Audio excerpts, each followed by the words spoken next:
प्रेमी सज्जनों,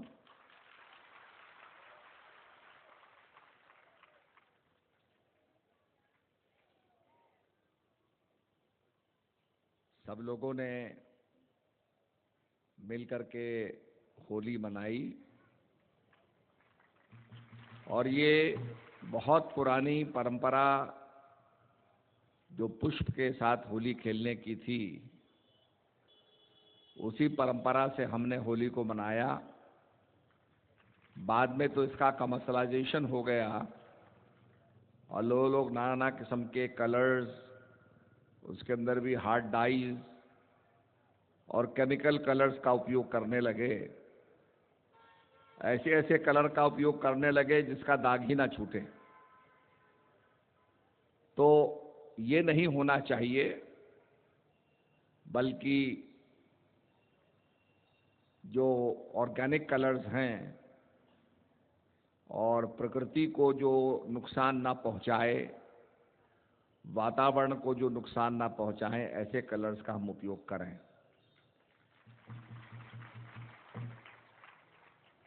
ये चीज़ें इसलिए समझ में आती हैं कि आज का एको सेंसिटिव सिस्टम, जो वातावरण है, पर्यावरण है, वो हमें समझ में आ रहा है किस प्रकार से उसका ह्रास होता जा रहा है।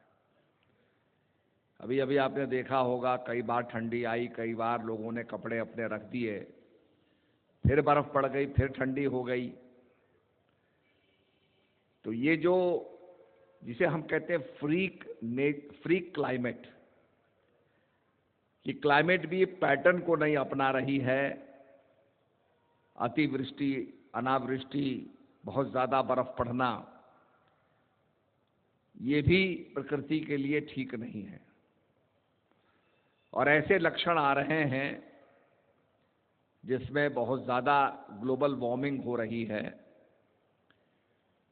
जो गर्मी है, उष्णता है, वो बढ़ती जा रही है, जिससे समुद्र का पानी इवेपोरेट करता है। समुद्र का पानी जब इवेपोरेट करता है, वाष्प बन जाता है, तो ज़्यादा वर्षा होती है और ज़्यादा बर्फ पड़ती है। आखिर पानी आसमान में जाएगा तो कहीं तो आएगा। तो ये फ्रीक नेचर उसी का परिणाम है। और इसीलिए हमारे शास्त्रों में कहा है कि जब प्रातःकाल हम अपना पैर धरती पर रखते हैं तो धरती माता से हम प्रार्थना करते हैं कि हे धरती माता, हमें क्षमा करना, मैं तुझ पर पैर रख रहा हूं। तो हमने हार्मनी, जिसको कहते हैं एक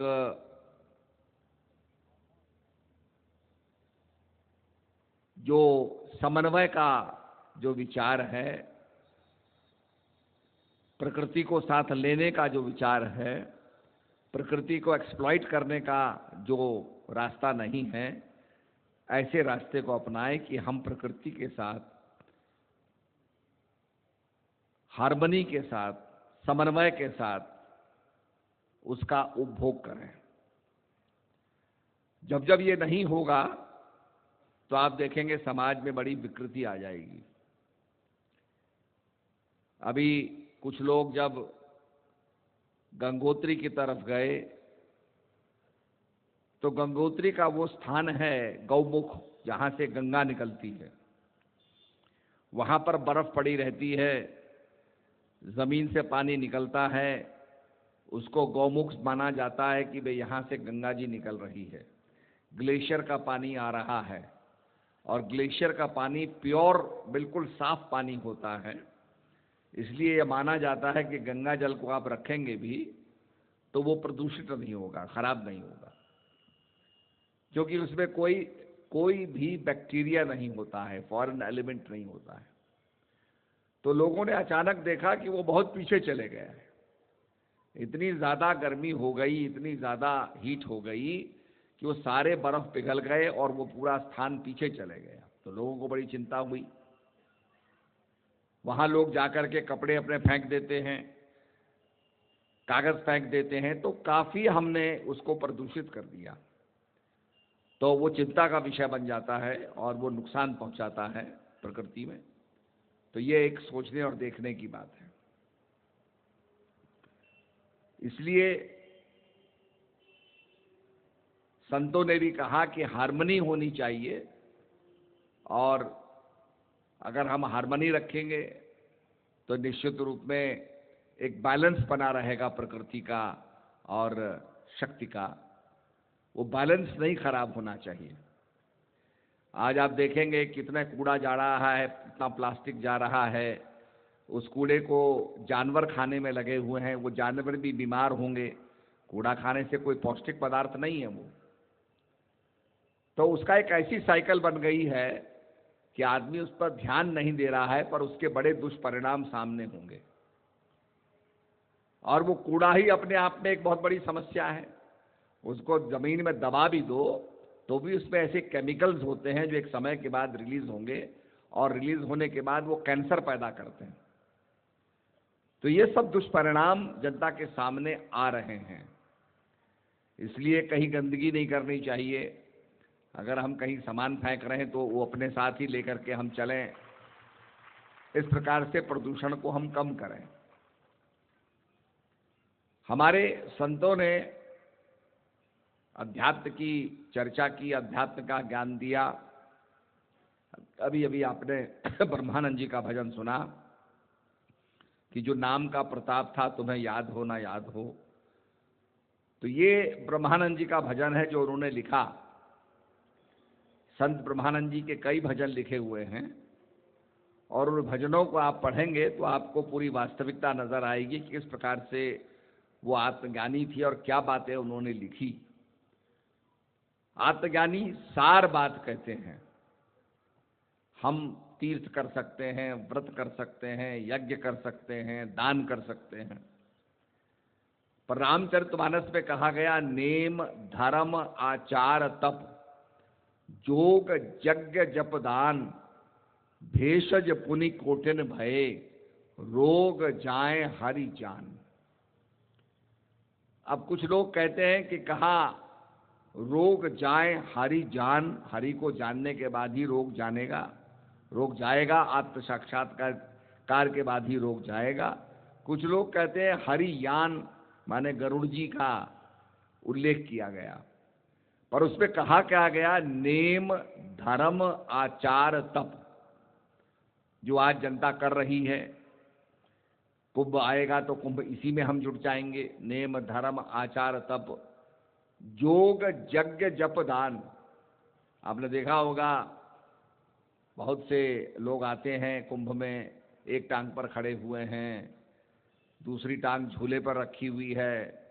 बताएंगे आपको उनके शिष्य के साहब ये 10 साल से ऐसे खड़े, वो टांग सूख भी गई।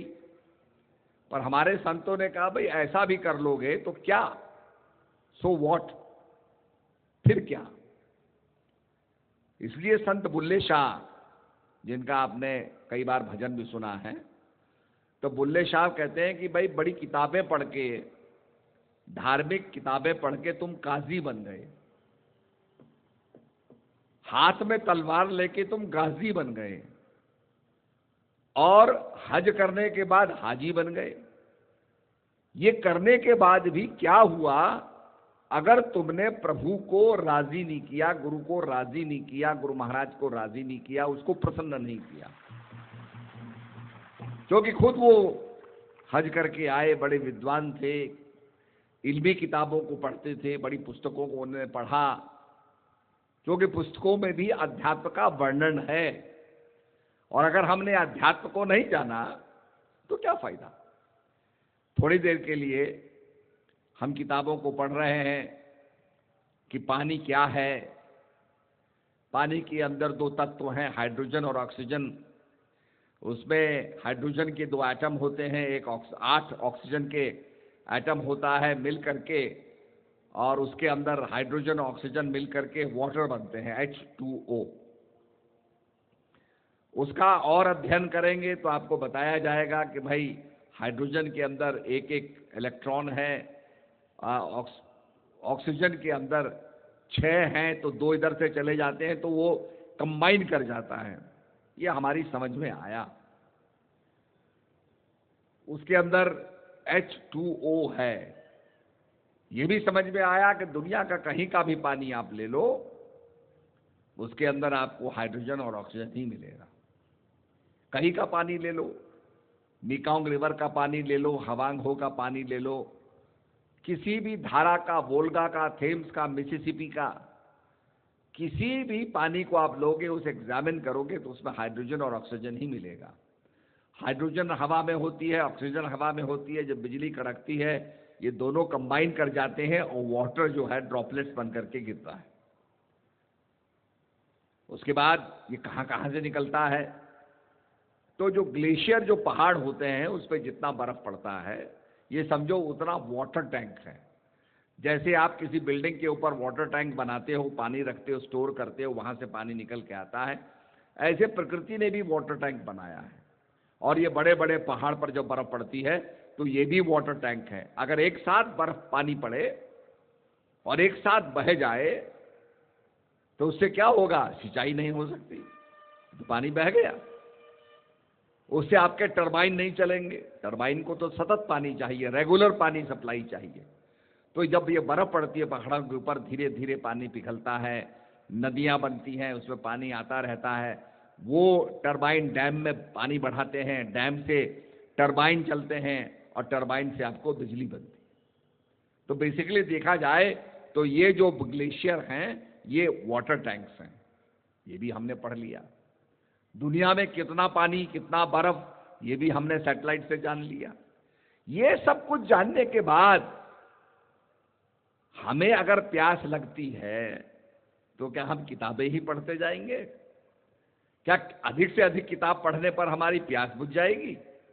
आप कहेंगे नहीं नहीं महाराज जी, किताब पढ़ने से ज्ञान प्राप्त हो जाएगा, उसकी अनेक विशेषताएं पता चल जाएंगी, उसका कॉम्बिनेशन पता चल जाएगा, उसका फॉर्मूला पता चल जाएगा, फॉर्मूले का जो आधार तत्व होता है एम्पिरिकल पता चल जाएगा, पर उससे प्यास नहीं बुझेगी।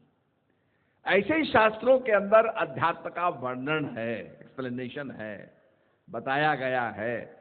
दो विद्याएं हैं, परा विद्या, अपरा विद्या। जो संसार में पैसे कमाने की विद्या है, जिससे धनार्जन हम करते हैं, जिससे हम लिख पढ़ जाते हैं और बहुत से काम करते हैं, ये अपरा विद्या है। परा विद्या ब्रह्म ज्ञान की विद्या है। ये हम पढ़ लेते हैं, सारा समझ लेते हैं, पर निश्चित रूप में इससे आत्मज्ञान नहीं होता।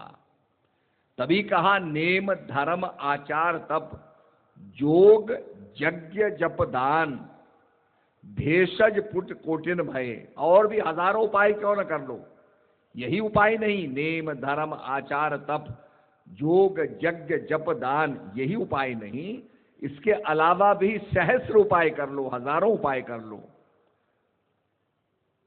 तब तक रोग नहीं जाएगा, तब तक आत्मा तृप्त नहीं होगी, जब तक ज्ञान को नहीं जानोगे। हे काकभूषण जी, चाहे हरि जान कहो, चाहे हरि ज्ञान कहो। तो ये बातें ये हमारे संतों ने कही। बुल्ले शाह का जीवन ही खुद हम देखें। बुल्ले शाह बहुत बड़े ज्ञानी थे, मौलवी भी थे, बहुत कुछ पढ़ा समझा, पर उनको लगा कि भाई ये सब कुछ पढ़ने के बाद मेरे अंदर अभी ज्ञान नहीं है, मुझे ज्ञान प्राप्त नहीं हुआ। जिस ज्ञान के बारे में मैं उसकी महिमा पढ़ता हूँ, उसका बखान पढ़ता हूँ, ज्ञान मुझे प्राप्त नहीं हुआ। बहुत ढूंढा, बहुत समझा, समझने का प्रयास किया, तो पता चला कि तुम मुर्शिद के पास जाओगे, मुर्शिद कामिल के पास जाओगे, सदगुरु के पास जाओगे, तब तुम्हें ज्ञान मिलेगा। तो मुर्शिद की खोज करने के लिए चले। चलते चलते पहुंचे तो पता चला कि भाई एक आत्मज्ञानी संत हैं, पर वो एक माली हैं, गार्डनर हैं। तो उन्होंने कहा कि भाई मैं तो इतना पढ़ा लिखा आदमी, एक किस्म से बहुत बड़ा आचार्य हूं, और ये एक माली है। फिर भी अहंकार था तो गए। तो वो क्या देखते हैं कि माली वहां पर कुछ काम कर रहा है, ये इतना इनको शक्ति थी कि उन्होंने अल्लाह का नाम पुकारा और बिना छुए पेड़ से आम गिरे। तो माली ने कहा, भाई तुम ये आम क्यों ले जा रहे हो, ये क्यों तोड़ा तुमने? तो बुल्ले शाह ने कहा, मैंने तो आम नहीं तोड़े, मैंने तो हाथ भी नहीं लगाया, मैंने तो केवल अल्लाह का नाम लिया और आम गिर गए। तो वो जो उनके गुरु थे, उन्होंने आम लिया और अल्लाह का नाम लिया और देखा कि वो आम फिर से जुड़ गया। तो कहा, तुम जोड़ के दिखाओ। तब जब ये देखा बुल्ले शाह ने, तो बुल्ले शाह का घर टूटा। वो तोड़ने को ही ज्यादा समझते थे। तब उनका भ्रम दूर हुआ कि सदगुरु महाराज तो जोड़ते हैं, तोड़ते नहीं, जोड़ने।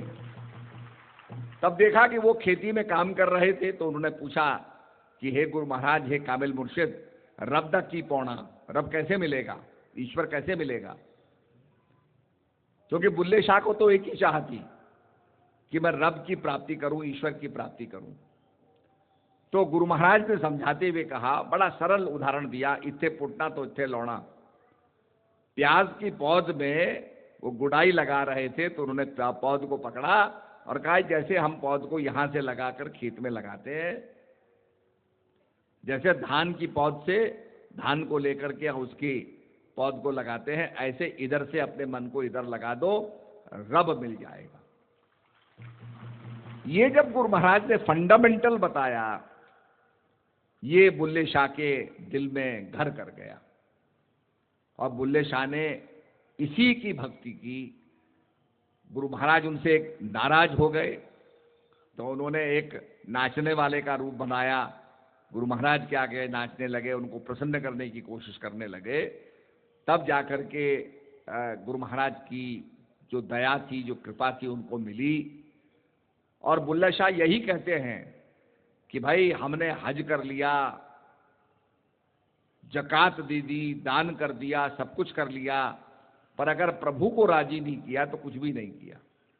तो ये सार बात कह करके बुल्ले शाह ने अपने जीवन को आगे रखा। आज उनकी जो बातें हैं, उनके जो भजन हैं, ये शरीर क्या है, मट्टी है, और मट्टी मट्टी के लिए रो रही है। मट्टी को अभिमान होता है, मट्टी ही जो है गिर जाती है, मट्टी मट्टी में मिल जाती है। तो ये सारी बातें, यहां तक बुल्ले शाह कहते हैं कि बुल्ले शाह कहते हैं, भाई जो अंधे लोग हैं उनके बीच में चलो, कोई तुम्हारी जात नहीं पूछेगा, तुम्हारी कोई पांत नहीं पूछेगा। अंधे आदमी को क्या पता क्या किसी की जात है। तो कहने का मतलब, इससे इन सब चीजों से ऊपर उठ करके प्रभु के नाम का उन्होंने अनुभव किया, उसका प्रचार किया, उसको प्राप्त किया। इसलिए ये हम प्राप्त कर सकते हैं। आजकल कुछ थ्योरी यह है कि भाई हम सुन लो, समझ लो, पर हम इसको जान नहीं सकते। मुझे एक आदमी मिला, कहने लगा, साहब वो तो निर्गुण है, वो तो निराकार है, वो जाना नहीं जा सकता, उसके बारे में हम बखान कर सकते हैं, पर वो नेति नेति है, इससे भी परे, उससे भी परे। मैंने कहा, जी ये बात ठीक है, आपकी बात अगर मान ली जाए तो गायत्री मंत्र सबसे सर्वोपरि मंत्र है। गायत्री मंत्र को महामंत्र हम कहते हैं, और गायत्री मंत्र में एक मंत्र दृष्टा कहता है, ओम भूर्भुवः स्वः तत्सवितुर्वरेण्यं भर्गो देवस्य धीमहि धियो यो न प्रचोदयात्।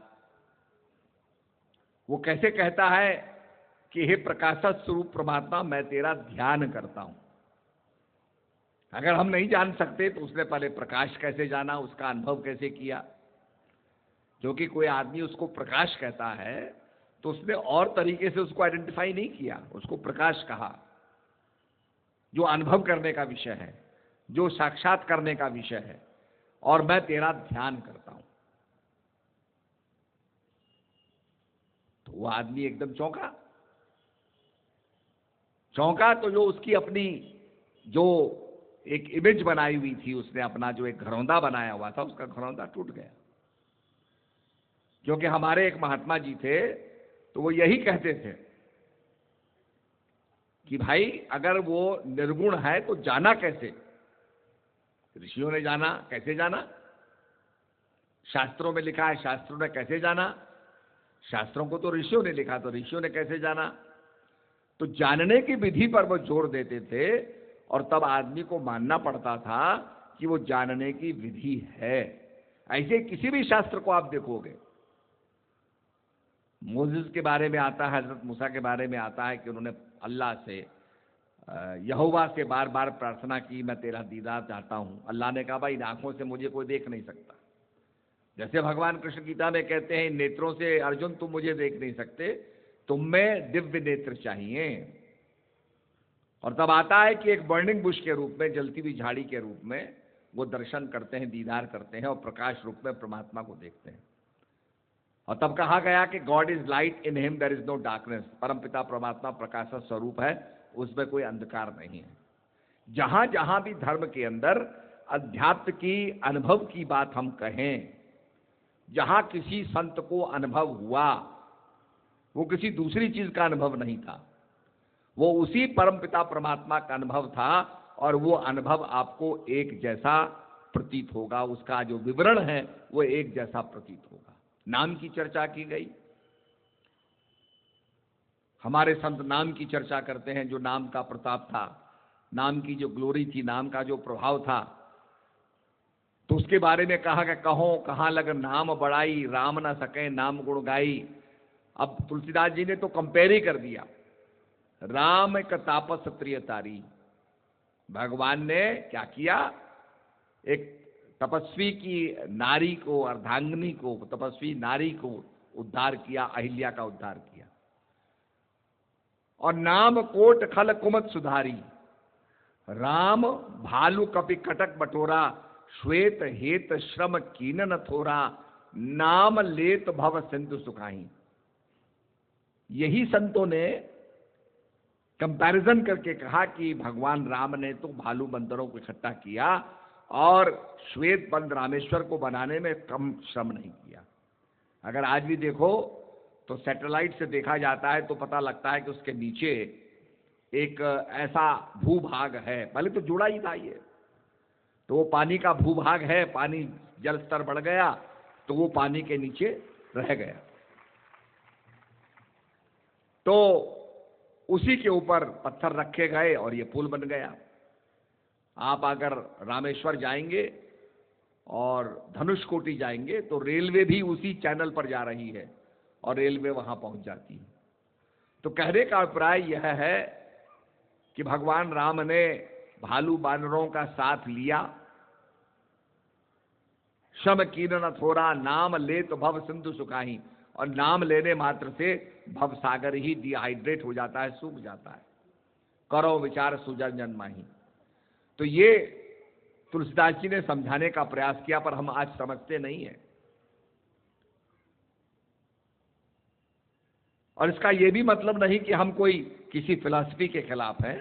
हम तो कहते हैं कि नाम का जो प्रभाव है, नाम का जो मतलब वाइब्रेशन से है, नाम का मतलब जो स्पंदन से है, जो सारे संसार के अंदर विद्यमान है।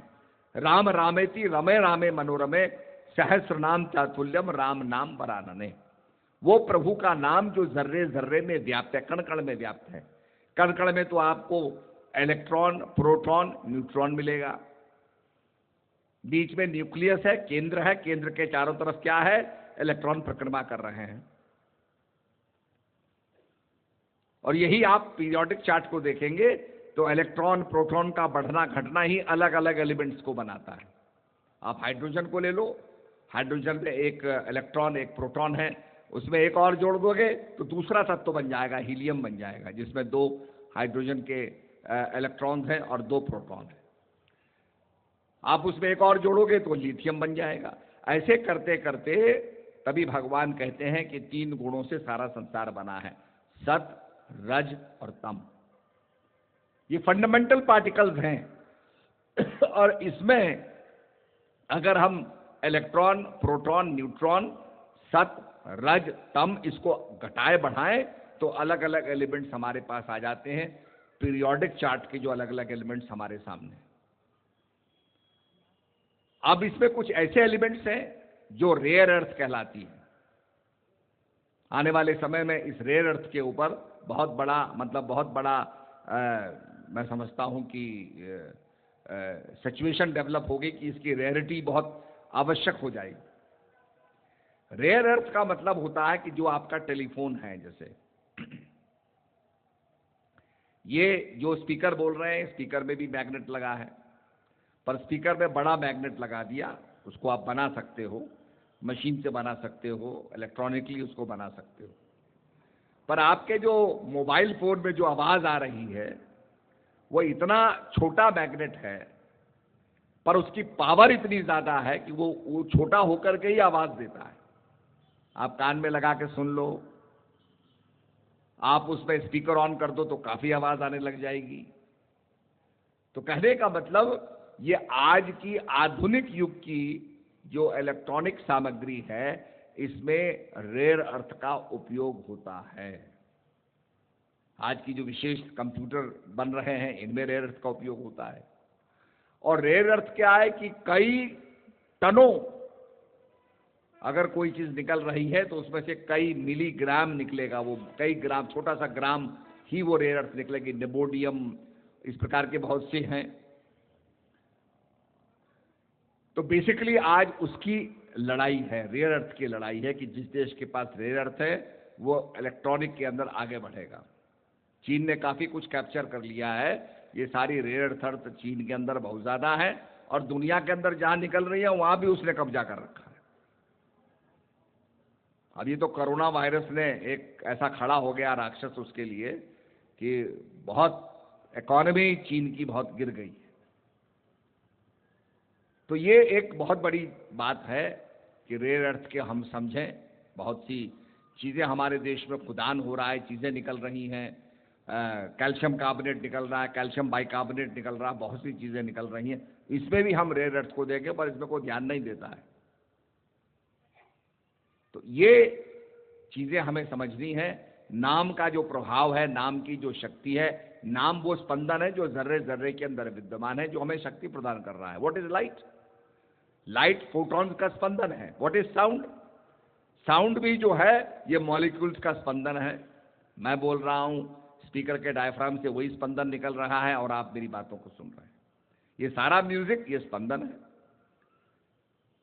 तो कहने का मतलब यह है कि ये सारा देखा जाए तो एनर्जी ही है। ऑडियो एनर्जी, वीडियो एनर्जी, ये सब एनर्जी है। तो कहने का मतलब यह है कि हमारे संतों ने कहा कि वो शक्ति कण कण में व्याप्त है। इसलिए भगवान कहते हैं त्रैगुण्य विषया वेदा। हे अर्जुन, ये जो वेद हैं ये 3 गुणों के बारे में कहते हैं। सारा संसार में जो फंडामेंटल ब्लॉक्स हैं ये 3 गुण हैं, सत रज तम। और साइंस भी यही कहती है फंडामेंटल ब्लॉक्स क्या हैं? Electron, proton, neutron. पर भगवान ये कहते हैं इससे भी परे,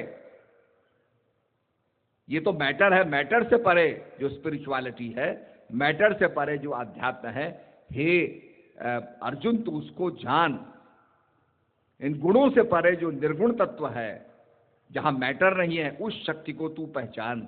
और तब कहते हैं राज विद्या, सब विद्याओं की राजा। अब सब विद्याओं की राजा क्या होगी? विद्याएं तो बहुत सी हैं। अब विद्याएं पढ़ के लोग अलग अलग डिग्री करते हैं, अलग अलग कोर्सेज करते हैं, स्पेशलाइज कोर्सेज करते हैं। पर सबसे बड़ी चीज क्या है कि हम बहुत कुछ पढ़ लें, ना पढ़ें तो भी हम जिंदे हैं। पर अगर हम श्वास ना लें तो हम कहेंगे भाई हम मरने जा रहे हैं, श्वास हमें चाहिए, वी नीड एयर। और हमें प्राण चाहिए। और प्राणों की जो विद्या है, क्योंकि प्राण राजा है, आंख ना हो तो भी काम चल जाएगा, मुंह से बोलना, कभी कभी आदमी के छाले पड़ जाते हैं, बोल नहीं पाते तो भी काम चल जाएगा, ना सुनना हो तो भी आदमी काम चल जाएगा, बहरे भी जीवित रहते हैं। पर अगर हम प्राण ना लें, श्वास ना लें तो हम जीवित नहीं रह सकें। तो प्राणों की जो विद्या है, प्राण राजा है शरीर के अंदर, तो प्राणों की विद्या जो है राज विद्या कहलाई। और भगवान कहते हैं ये सब विद्याओं की राजा है, अत्यंत गोपनीय है और करने में अति सरल है। वो तो तुम्हारे अंदर है, कहीं जाना थोड़ी पड़ेगा, वो तो तुम्हारे अंदर है। तो मन मथुरा, दिल द्वारिका, काया काशी जान, 10वां द्वारा देहरा तामे ज्योति पहचान। तो ये हमारे संतों ने कहा कि अपने अंदर जाओ, मन मथुरा है, दिल द्वारिका है। हम तो बाहर खोज रहे हैं, अपने अंदर हम नहीं खोजते। तो इसलिए जो सच्चे संत होते हैं वो अपने अंदर जानने के लिए कहते हैं। मृग नाभि कुंडल बसे मृग ढूंढे बरमाए, ऐसे घट घट ब्रह्म है दुनिया जानत नाए। कस्तूरी का मृग जो होता है, कस्तूरी की सुगंध को सूंघता है और उसमें बड़ा गच्चित हो जाता है, बड़ा लवलीन हो जाता है। वो सोचता है शायद पत्थर से निकल रही है, किसी जड़ी से निकल रही है, संसार में दौड़ता रहता है। पर वो अभागा नहीं जानता कि कस्तूरी का स्रोत तो स्वयं उसकी नाभि है, वो नहीं जानता। जड़ी बूटी खाता है, नाना प्रकार की ब्रह्म बूटियां खाता है, ब्रह्म कमल खाता है, और उससे वो फॉर्मुलेट होती है कस्तूरी, मस्क, पर वो नहीं जानता। तो कहा मृग नाभि कुंडल बसे मृग ढूंढे बनमाए, ऐसे घट घट ब्रह्म है दुनिया जानत नाए। ज्यों तिल माही तेल है, ज्यों चकमक में आग। जैसे तिल के अंदर तेल होता है और पत्थरों को आप रगड़ो तो उसके अंदर स्पार्क होता है। ज्यों तिल माही तेल है, ज्यों चकमक में आग, तेरा साईं तुझ में जाग सके तो जाग। तो ऐसे ही अपना जागरण करके जो अपने अंदर परमात्मा है उसका साक्षात्कार करें, भजन करें, और गुरु महाराज की आज्ञा में रह करके, गुरु की आज्ञा। एक हमारे बहुत पुराने महात्मा जी थे, ब्रह्मानंद जी, तो गुरु महाराज जी ने उनको गीता दी, कहा तुम गीता पढ़ो। वो गीता पे प्रवचन भी बहुत अच्छा करते थे। तो अब उनको दी तो गीता एक दफे पढ़ी, समझ में नहीं आई, दोबारा पढ़ी, तिबारा पढ़ी। गुरु महाराज ने क्योंकि गीता दी थी पढ़ो, तो वो पढ़ने लगे। पढ़ते पढ़ते पढ़ते पढ़ते वो गीता के उस पूरे मर्म को, रहस्य को समझने लगे। उसके बाद गीता पे प्रवचन भी करते थे। तो कहने लगे भाई जो समझ थी ये गुरु महाराज की आज्ञा से प्राप्त हुई। हमारी इच्छा होती थी हम भी बाहर जाके घूमे, पर गुरु महाराज ने कहा नहीं, बैठो और इसको पढ़ो, सेवा दे दी, सेवा करो। तो सेवा करने में लग गए और गुरु की आज्ञा में हमारा मन लग गया। बाकी फिर संसार की अनार्गल चीजें नहीं हुई। आपने देखा होगा सवेरे सवेरे लोग कुत्ते को घुमाने निकलते हैं। अब आप बताओ, कुत्ते को घुमाते हैं या कुत्ता आपको घुमाता है? ये आप सोच लो। जहां वो खड़ा होगा वहां आप खड़े हो जाओगे। तो जहां कुत्ता जा रहा है उसके साथ साथ आप जा रहे हो। कुत्ता आपको घुमा रहा है, आप कुत्ते को नहीं घुमा रहे हो। ऐसे ही हमारा मन है। कौवन रंग तो रंग चढ़े, कब मन सोचत है धन को। ये कभी मन की सोचता है, कभी माया की सोचता है, और संसार के अंदर चलायमान है। इसको रोकना आवश्यक है। समुद्र में जब नौका फ्लोट करती है तो नौका की जो पानी की जो लहरें होती हैं इतनी वॉलेटाइल होती हैं, तो उसको एंकरिंग की आवश्यकता होती है। तो वो नौका जो होती है एंकर को डाल देती है, एंकर जमीन से जाके चिपक जाता है, गड़ जाता है, उससे नौका स्टेबल हो जाती है। तो ऐसे ही जो मन है उसको प्रभु में लगाएंगे तो हमारा जीवन भी स्टेबल हो जाएगा, नहीं तो ये भी अनस्टेबल रहेगा, माया के अंदर घूमता रहेगा। इसलिए संतों ने सार विधि बताई है, उसको जीवन में करो। और करत करत अभ्यास से जड़मत होत सुजान। कभी कभी लोग कहते हैं जी हमको नहीं हुआ, तो उसका अभ्यास करना चाहिए। करत करत अभ्यास से जड़मत होत सुजान। जो आदमी साइकिल पर साइकिलिंग करते हैं, साइकिल पर बैठे होंगे, तो पहले ही दफा में तो साइकिल पर नहीं चल पड़े। साइकिल चढ़े होंगे, पैडल मारा होगा, गिरे भी होंगे, बैलेंस भी नहीं किया होगा। तो कहने का मतलब यह होता है कि करत करत अभ्यास से जड़मत होत सुजान। रस्सी आवत जात पर सिल पर पड़त निशान। रस्सी किसी पत्थर को काट नहीं सकती है, पर जब वो बार बार आती रहेगी, बार बार संघर्ष करती रहेगी, तो वो पत्थर को भी काट देती है। तो ऐसे ही अभ्यास हमें करना चाहिए। अभ्यास सर्वोपरि है और अभ्यास से ही हमें आत्म साक्षात्कार होगा। इन्हीं शब्दों के साथ सबको मेरा दुआ शुरू।